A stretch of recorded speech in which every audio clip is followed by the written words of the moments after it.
Welcome to learning मित्रम। आज हम class 10 की एनसीईआरटी बुक का एक्सरसाइज 3 भूमंडलीकृत विश्व का बनना है, इसके क्वेश्चन आंसर को डिस्कस करेंगे। इससे पहले हमने इसकी थ्योरी डिस्कस कर ली है। अगर आप लोगों ने इसे नहीं देखा है तो आप इसे आई बटन और नीचे डिस्क्रिप्शन बॉक्स में जाकर देख सकते हैं, वहाँ इसका लिंक आपको मिल जाएगा। तो चलिए शुरू करते हैं। जैसे कि यहाँ पे क्वेश्चन दिया गया है कि 17वीं शताब्दी से पहले होने वाले आदान प्रदान के 2 उदाहरण लिखें और एक उदाहरण एशिया से और एक उदाहरण अमेरिका के महाद्वीपों के बारे में चुने। मतलब यहाँ पे कहा जा रहा है कि 17वीं शताब्दी में जो आदान प्रदान होता था व्यापार व्यवसाय के संदर्भ में, या फिर वहाँ पे जो वस्तु विनिमय प्रणाली वगैरह होती थी, तो उस समय आपको एशिया का उदाहरण देना है और अमेरिका का उदाहरण देना है। तो चलिए समझते हैं। एशिया में जो है वो चीन आता है। चीन के बारे में कहा गया है कि 15वीं शताब्दी तक बहुत सारे सिल्क मार्ग अस्तित्व में आ चुके थे। इसी रास्ते से चीनी पॉटरी जाती थी और इसी रास्ते के भारत व दक्षिण पूर्व एशिया में कपड़े, मसाले व दुनिया के दूसरे भागों में भेजे जाते थे। वापसी में सोने चांदी जैसी कीमती धातुएं यूरोप से एशिया में पहुंचती थी।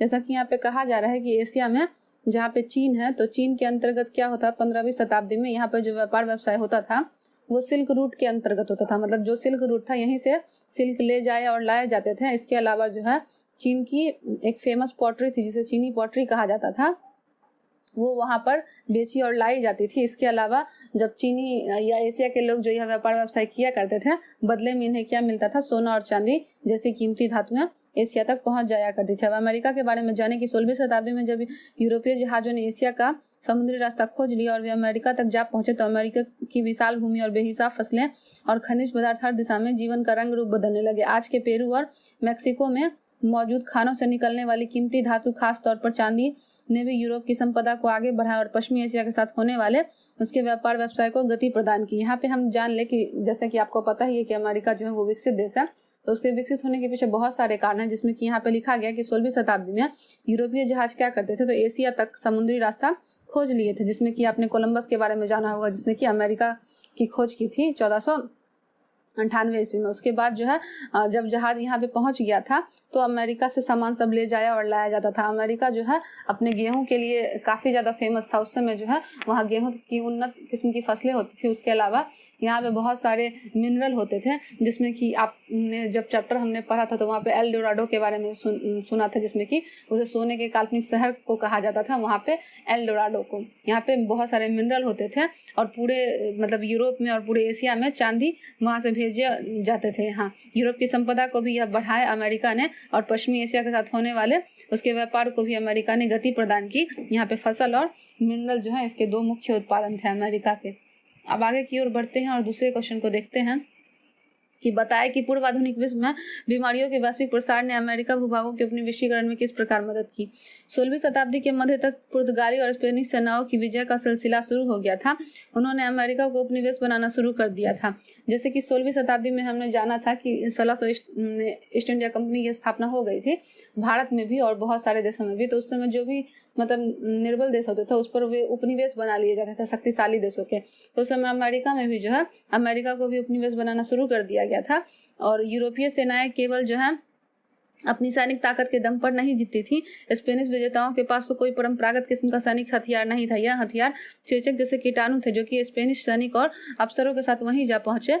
जैसे कि यहाँ पे दिया गया हुआ है, जिसे आप समझ सकते हैं कि यूरोप में जो थी वो सेनाएं थी, लेकिन बहुत अधिक नहीं थी। इसलिए जो है यूरोपीय सेनाएं कोई भी युद्ध आसानी से नहीं जीत सकती थी। इसलिए स्पेनिश सेनाओं के पास कोई खास हथियार नहीं था और न ही जो है इनके पास सैनिक प्रबल शक्ति थी। इसलिए इनके पास एक ही हथियार था, जिसे जैविक हथियार के नाम से उस समय जाना गया था।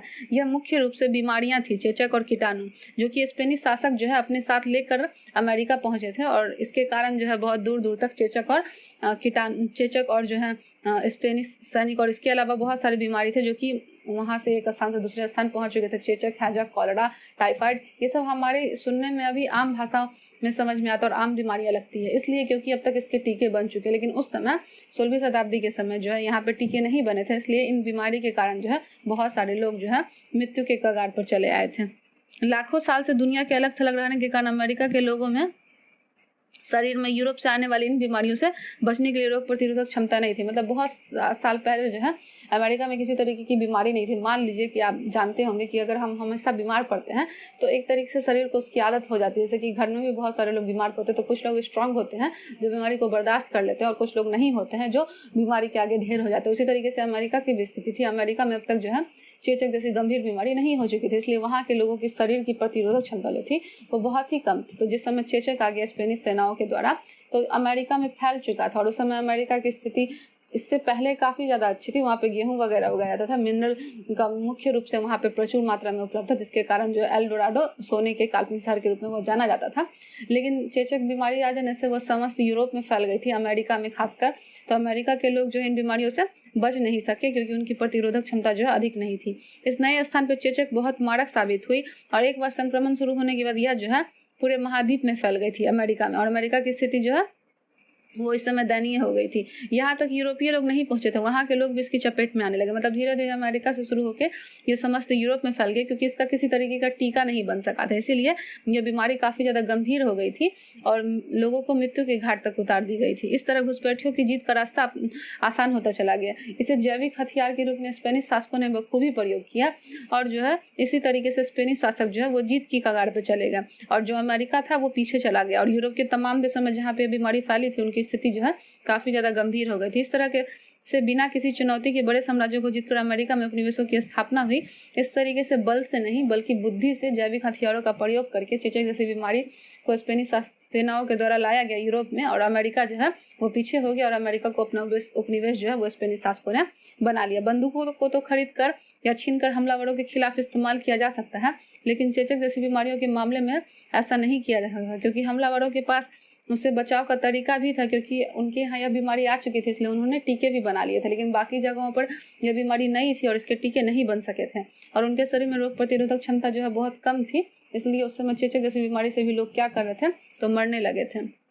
इस कारण जो है स्पेनिश शासक जो है उनकी स्थिति काफ़ी ज़्यादा मजबूत हो गई। उन्हें व्यापार व्यवसाय में काफ़ी ज़्यादा फायदा हुआ और अमेरिका और बाकी यूरोप के देशों में इन बीमारी के फैल जाने से काफ़ी लोगों की मृत्यु भी हो चुकी थी। अब हम आगे की ओर बढ़ते हैं।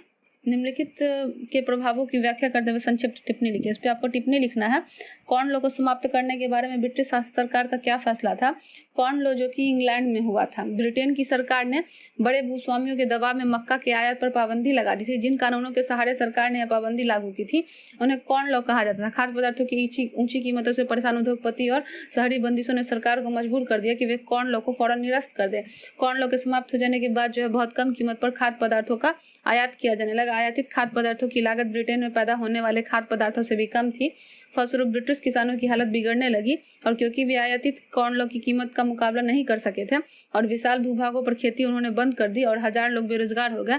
गांव से उजड़ कर वे तो या शहर या दूसरे देशों में जाने लगे। हमने जब चैप्टर पढ़ा था तो हमने इसके बारे में जाना था कि कॉर्न लॉ जो है वो ब्रिटेन की सरकार ने बनाया था और उस समय यह जो कॉर्न लॉ बना था तो मक्का के आयात पर उस समय यह बनाकर मक्के के आयातों पर पूर्ण रूप से पाबंदी लगा दी थी, इसीलिए इसे कॉर्न लॉ कहा जाता है।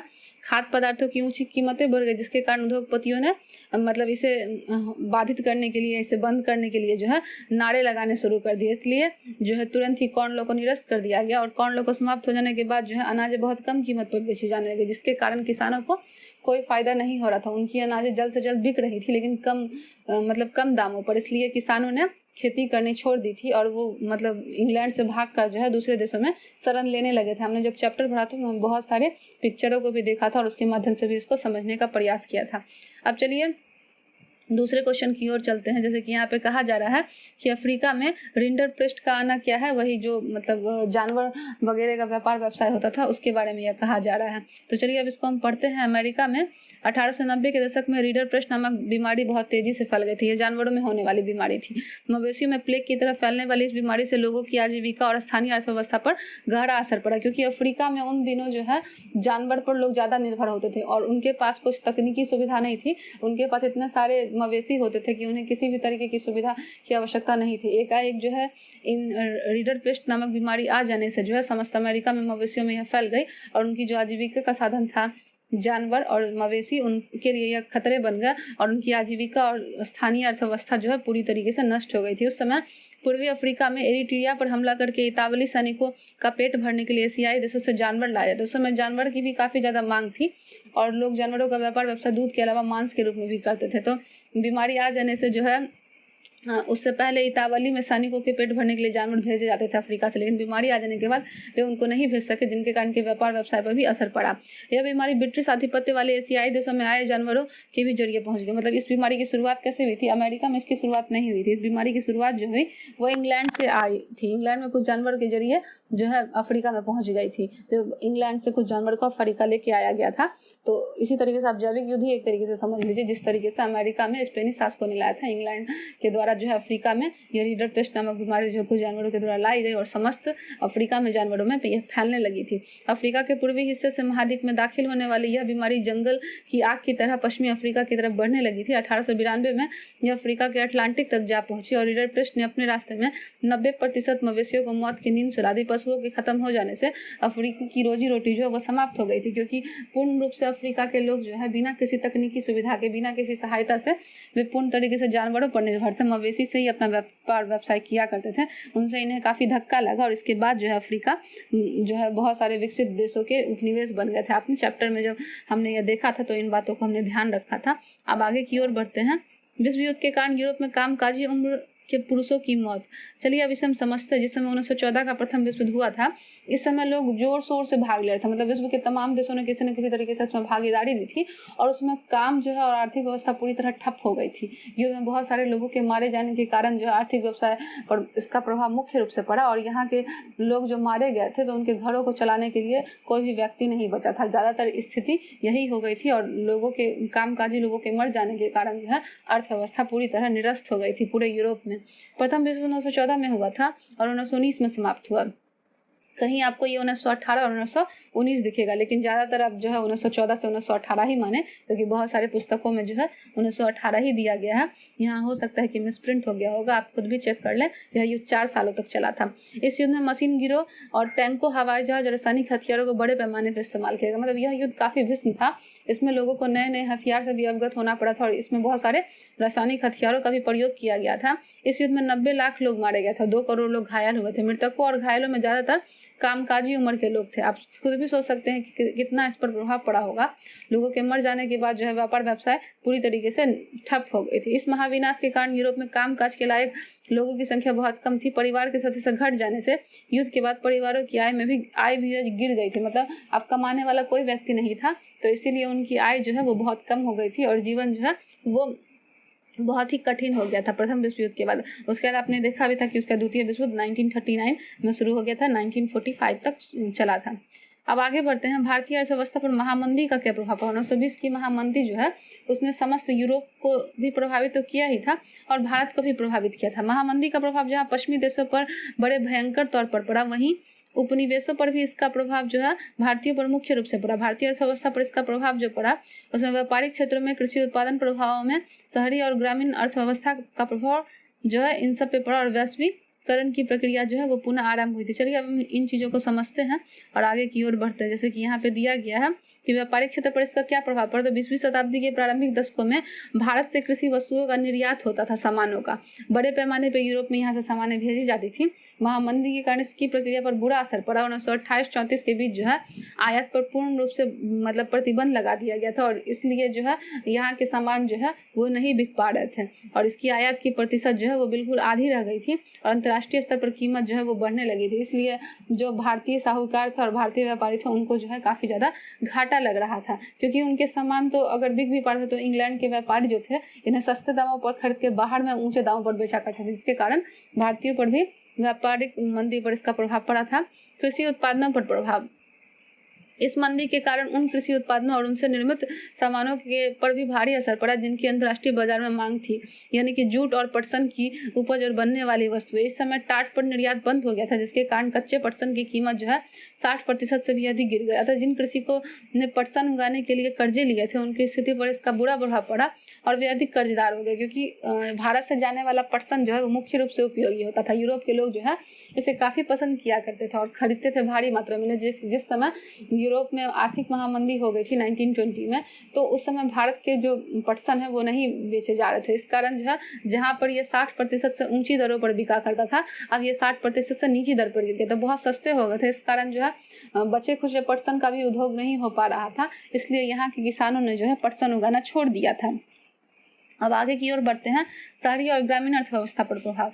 शहरी अर्थव्यवस्था पर महामंदी का ज़्यादा प्रभाव नहीं पड़ा, क्योंकि यहाँ पर ज़्यादातर वेतनभोगी वर्ग रहते थे या बड़े जमींदार वर्ग रहते थे, जिन पर जमीन का लगान मिलता था। राष्ट्रीय आंदोलन के प्रभाव के कारण ब्रिटिश सरकार ने उद्योगों की रक्षा के लिए सीमा शुल्क बढ़ा दिया था, जिससे उद्योगों को भी लाभ हुआ।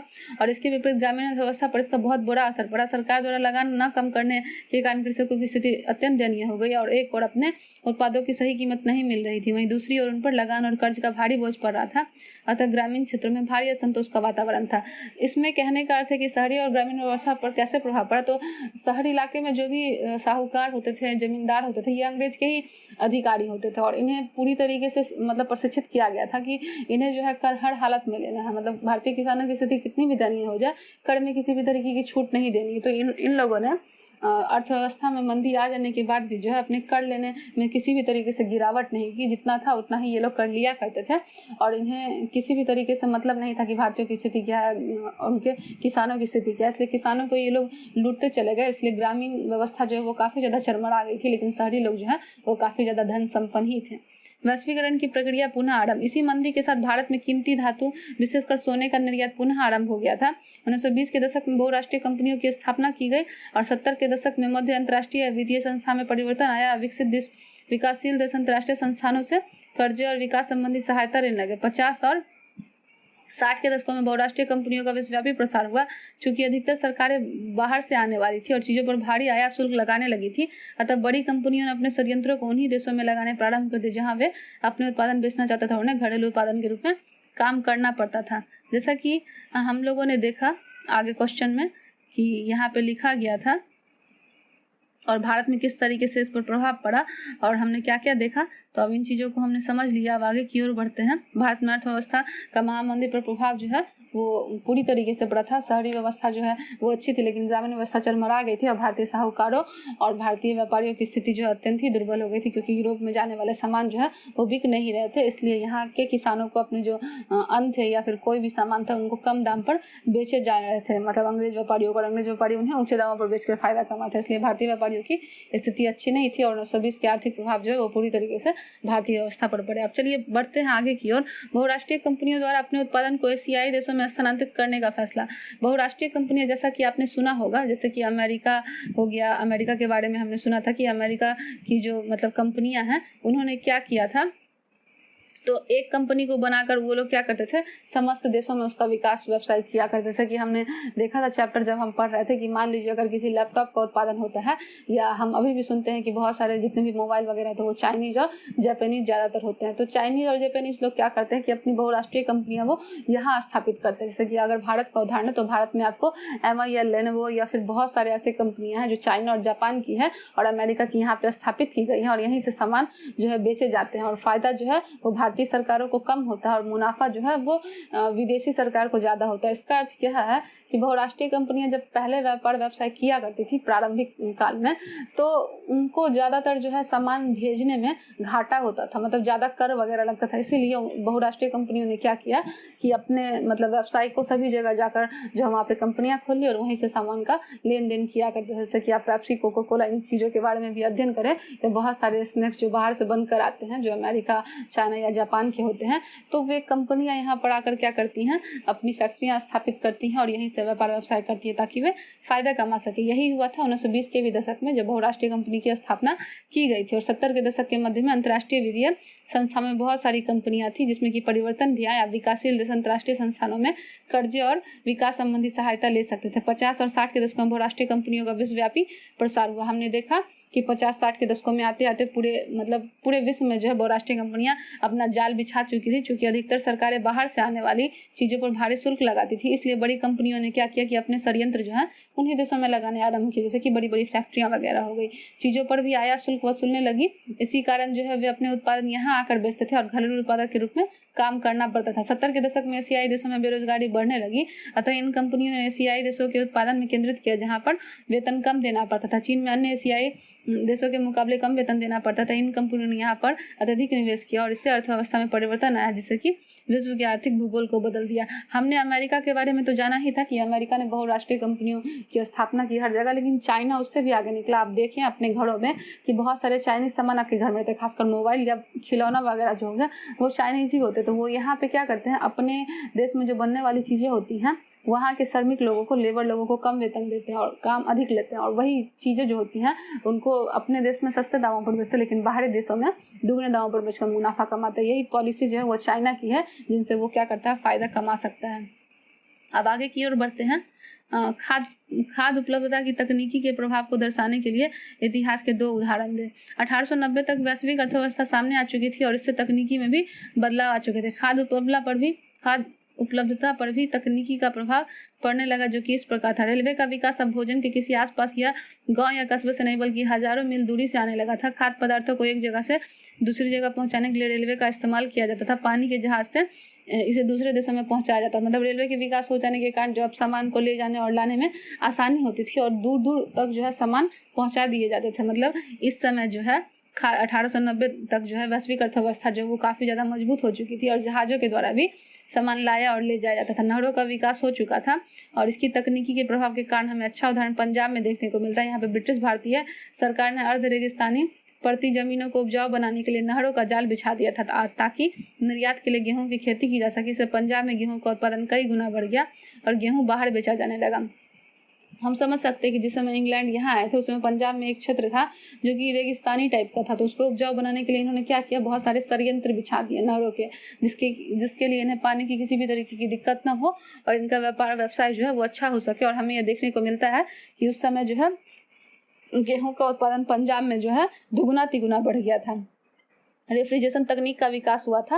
रेफ्रिजरेशन तकनीक से आप समझ लीजिए कि 1870 में जब यूरोप में जो मांस का व्यापार व्यवसाय होता था उसमें समय जानवरों को जहाज़ों पर चढ़ा कर भेजा जाता था। जानवर के शरीर काफ़ी ज़्यादा भारी होते थे और एक समय में कम ही जानवर ले जाया जाता था। उसके बाद जो है उन्हें मांस को काट काट कर भेजा जाने लगा और रेफ्रिजरेशन की सुविधा बढ़ गई थी, मतलब मांस को ठंडा करके जो है एक स्थान से दूसरे स्थान तक पहुँचा दिया जाता था। इससे जो है यूरोप के देशों को काफ़ी ज़्यादा फायदा भी होने लगा था और कम खर्चीला था। यह जो है व्यवस्था अमेरिका, ऑस्ट्रेलिया, न्यूजीलैंड सभी जानवरों की बजाय जो है उनका मांस यूरोप ही भेजा जाने लगा और इससे न केवल समुद्री यात्रा में आने वाला खर्चा कम हो गया बल्कि पूरे यूरोप में मांस के दाम भी गिर गए। बहुत सारे लोगों ने भोजन में मांसाहार शामिल हो गया था।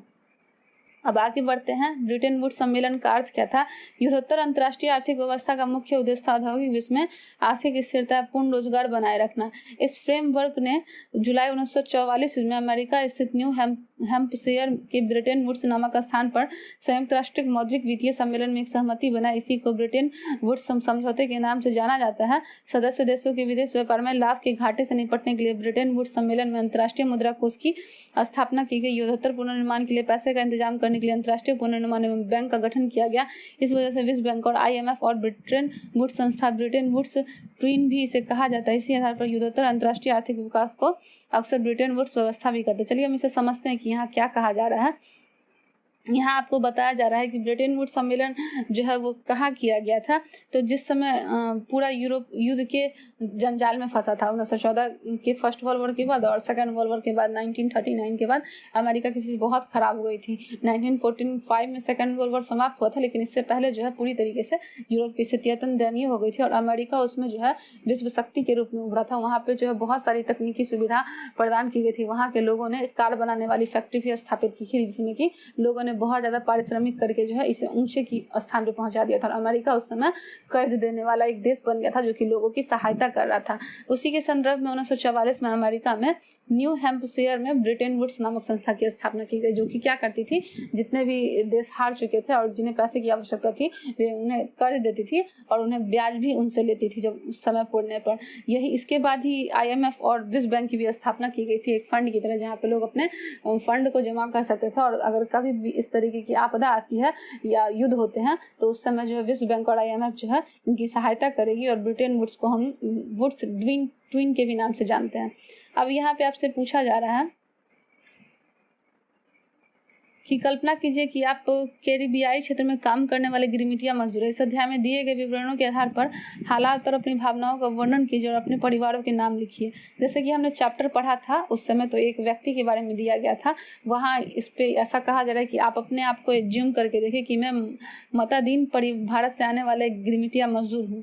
मुझे 20वीं सदी के प्रारंभ में गुआइना में 10 साल के अनुबंधन के तहत काम के लिए जाना पड़ता था। वहाँ से मैंने अपने माता पिता को एक पत्र लिखा। जैसे कि हमने गिरमिटिया मजदूर के बारे में पढ़ा था, उनकी स्थिति अत्यंत दयनीय थी। यहाँ से लोगों को उठा कर ले जाया जाता था और मतलब एक अनुबंधन पत्र पर हस्ताक्षर करवा के, लेकिन उन्हें वापस आने में कभी सुविधा नहीं दी जा सकती थी। वहाँ पे जो काम होते थे वो अत्यंत कठिन होते थे मालिक को खुश करने के लिए। अगर मालिक नहीं खुश होते थे तो बदले में उन्हें जेल में डाल दिया जाता था। इसी तरीके से एक मतलब छात्री आप लोग की तरह जिसने एज्यूम करके यह पत्र लिखा, आदरणीय माताजी पिताजी चरण स्पर्श, मैं यहाँ ठीक हूँ, आशा करता हूँ कि आप सभी सकुशल होंगे। वैसे तो यहाँ पे रोजगार मिला है, परंतु जिस एजेंट ने मुझे यहाँ भेजा है यहाँ के विषय में पूर्ण जानकारी नहीं दी थी, जिससे कि मुझे लंबी समुद्र यात्रा करनी पड़ेगी। यहाँ काम करने के हालात अच्छे नहीं हैं। उसने मुझसे कहा था कि मैं बीच में कुछ दिनों के लिए आपसे मिलने आ सकूंगा, पर वह अपने वादे से मुकर गया, अतः मैं आपसे मिलने नहीं आ सकता। मैं यहाँ पे एक बागान में काम करता हूँ। यहाँ पे मेरे साथ कुली जैसा बर्ताव होता है। यहाँ भागने की कोशिश करते पर पकड़ा जाता है, उनके साथ बुरा व्यवहार किया जाता है, जिसमें कोई न कोई तो मर भी जाता है। और हम लोग जो है यहाँ से भागने का प्रयास नहीं करते। जैसे कि गिरमिटिया मजदूरों की स्थिति के बारे में यहाँ पे बताया गया। अब तो बस इसी का इंतजार में समय कट रहा है कि हमारे नेता इस घिनौनी अनुबंधित दास प्रथा के खिलाफ आवाज उठाएं और हमें आज़ाद करवाएं। मैं घर वापस आना चाहता हूँ। फिलहाल मैं आपको कुछ पैसे भेज रहा हूँ। ये पैसे कम है क्योंकि पिछले कुछ दिन बीमार होने के कारण काम नहीं कर सका, जिससे कि मेरे पैसे कट गए और मुझे कम वेतन मिला। पत्र का जवाब शीघ्र देना। आपका पुत्र मतादीन। इस क्वेश्चन के बारे में कहा जा रहा है कि मतादीन एक मतलब छात्र है जो कि गिरमिटिया मजदूरों के जैसा वो फील करता है और बताता है कि गिरमिटिया मजदूरों से जो वादा किया जाता है कि उन्हें काम दिया जा रहा है, जो एजेंट होते थे उन्हें काम के बदले कहीं और ले जाते थे और उन्हें यह भी नहीं बताते थे कि उन्हें कहाँ जाना। जब वो उस स्थान पर पहुंच जाते थे तो उनसे यह कहा जाता था कि आप चलिए हमारे साथ काम करिए, आपको अच्छे पैसे मिलेंगे। तो लोग चले भी जाते थे, लेकिन उन्हें घर तक नहीं आने दिया जाता था और उन्हें उस स्थान के बारे में भी नहीं पता होता था। अगर वे वहाँ से भागने का प्रयास करते थे तो उन्हें कड़ा दंड दिया जाता था और जिस दिन समय वो अपने मालिकों को खुश नहीं कर पाते थे उन्हें कारागार में डाल दिया जाता था। इसके अलावा जो है वेतन भी जो है बीमार होने पे काट लिया जाता था। वही मतलब एक छात्र है जो कि बताता है कि सरकार जो है इस दास प्रथा को खत्म करे, क्योंकि ये दास प्रथा से कम नहीं थी यह स्थिति। आगे की ओर बढ़ते हैं, अगले क्वेश्चन को देखते हैं। अंतर्राष्ट्रीय आर्थिक विनियमों में 3 तरह की गतियों का प्रभाव की व्याख्या करें और 3 प्रकार की गतियों के भारत और भारतीयों से संबंधित एक उदाहरण दें। अर्थशास्त्रियों ने अंतर्राष्ट्रीय आर्थिक विनिमय में 3 तरह की गतियों का प्रभाव का उल्लेख किया। व्यापार का प्रभाव पहला व्यापार का होता है और 19वीं शताब्दी में मुख्य रूप से वस्तु जैसे कि कपड़ा या गेहूं आदि के व्यापार तक सीमित था। मतलब यहाँ कहने का अर्थ है कि प्रारंभ में जो व्यापार होते थे वो वस्तु विनिमय प्रणाली, मतलब सामान के बदले सामान, से गेहूं के बदले आपको चावल देना, तेल के बदले दूध देना, तो इस तरीके से बकरी के बदले गाय देना। तो मतलब पूर्ण तरीके से यह व्यापार जो है वो मतलब अच्छा नहीं होता था। इसमें एक व्यक्ति को लॉस होना तय था। जैसे कि मान लीजिए अगर हम बकरी दे रहे हैं और आप हमें गाय दे रहे तो हमें फायदा होगा और आपको क्या होगा, नुकसान होगा। तो वस्तु विनिमय प्रणाली अत्यंत ही नुकसानदेह थी, इसलिए यह अधिक समय तक नहीं चल सकी। श्रम का दूसरा प्रभाव जो है वो श्रम से होता है। इसमें लोग काम या रोजगार की तलाश में एक जगह से दूसरी जगह जाते हैं। जहां उन्हें काम नहीं मिलता वो अपना स्थान को छोड़ देते हैं और वे दूसरी जगह काम खोजने की तलाश में। जैसे कि आपका उदाहरण ले लीजिए, मुंबई या दिल्ली ऐसे बहुत सारे शहर हैं जहाँ पे बड़ी बड़ी फैक्ट्रियां हैं और वहाँ पे जो मजदूर काम करते हैं वो गाँव से बिलोंग करते हैं। तीसरा है पूंजी प्रवाह का। तीसरा पूंजी प्रवाह से होता है, जिससे अल्प या दीर्घ अवधि के लिए दूर दराज के इलाकों में निवेश कर दिया जाता है। मतलब पूंजी प्रवाह का अर्थ है कि अगर हम कोई पैसा लगा रहे हैं तो वो बिजनेस के लिए कुछ समय के लिए या लंबे समय के लिए, ताकि यह पैसा जो है वो हमें दुगना होकर मिल सके। ये तीनों प्रवाह जो है एक दूसरे से जुड़े हुए हैं और लोगों के जीवन को प्रभावित करते हैं। भारत के 3 प्रवाह के उदाहरण। भारत में प्राचीन काल से ही तीनों प्रवाह के उदाहरण देखने को मिलते हैं। प्राचीन काल में भारतीयों ने अपने पड़ोसी देशों के साथ व्यापारिक संबंध बनाए थे और भारतीय व्यापारी जो है मसाले, कपास आदि लेकर विदेशों में जाते थे और वहाँ से जरूरी चीजें लेके आते। मतलब भारत जो है वो मसाले, कपास देते थे, उनके बदले सोने चांदी यूरोप से लेके आते थे। उसके अलावा अन्य चीजें जो यूरोप में प्रसिद्ध थी और भारत में नहीं थी। बहुत से भारतीय कारीगर और इंजीनियर विदेशों में बागानों, खानों, सड़क निर्माण और रेल निर्माण का काम करने के लिए गए थे। मतलब यहाँ से भारतीय कारीगरों की जब जरूरत थी, जैसे कि हमने गिरमिटिया मजदूरों के बारे में पढ़ा था कि उन्हें ले जाया जाता था क्योंकि उस समय भारतीय कारीगरों की जरूरत थी। और इंजीनियर विदेशों में उन्हें बागान में, खानों में, सड़क निर्माण में लगा दिया जाता और रेल निर्माण में अपने फायदे के लिए। भारत में हम लोगों ने इसका एग्जाम्पल देखा था गिरमिटिया मजदूरों के संदर्भ में। भारत में प्राचीन काल से ही बहुत सारे देशों में पूंजी का निवेश किया है। पुर्तगाल, फ्रांसीसी और अंग्रेज व्यापारियों ने यहाँ पे कंपनियां खोली और चाय के बागान भी आदि स्थापित किए। आपने देखा ही था 1600 ईस्वी में भारत में ईस्ट इंडिया कंपनी आ गई थी, जिसमें कि पुर्तगाली, फ्रांसीसी और अंग्रेज व्यापारी यहाँ पे आके अपनी कोठी स्थापित करते थे और यहाँ से व्यापार व्यवसाय किया करते थे। भारतीय जो माल होते थे उन्हें सस्ते दामों पर खरीद के अपने देशों में उसे महंगे और दुगने दामों पर बेचा करते थे। अब आगे की ओर बढ़ते हैं। महामंदी के कारणों को बताया। 1929 ईस्वी में आर्थिक महामंदी की शुरुआत हुई थी। इस मंदी के प्रमुख कारण थे औद्योगिक क्रांति के कारण अमेरिका तथा ब्रिटेन में बड़े पैमाने पे उत्पादन का कार्य होने लगा था और 1930 ईस्वी तक तैयार माल इतना बड़ा भंडार एकत्र हो गया कि उनका कोई खरीदार नहीं था। मतलब अमेरिका जो है उस समय प्रथम विश्व युद्ध और द्वितीय विश्व युद्ध के बाद पूरे देशों मतलब पूरे यूरोप में लोगों को ऋण देने लगा था।